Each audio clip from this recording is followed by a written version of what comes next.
What I'm about to say now may sound simple, but it changed my nervous system.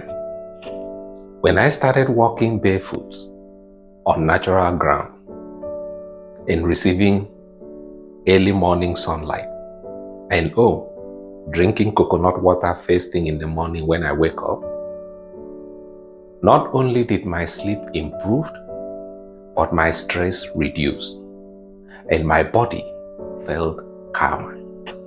Listen, nature regulates us.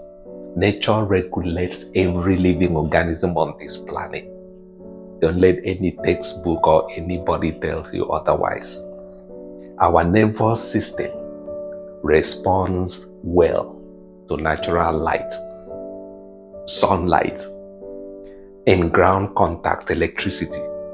It flows from your head to your toe and touches the ground. In fresh air, you need oxygen. Once in a while, open your windows, open your doors, go outside, go in nature, hug a tree, talk to a tree, talk to yourself, talk to your organs, talk to your organelles.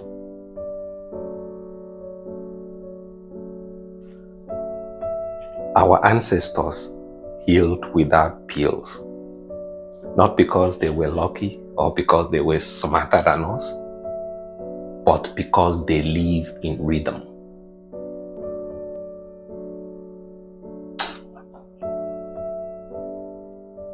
Start your day with nature before screen. Simple doesn't mean ineffective.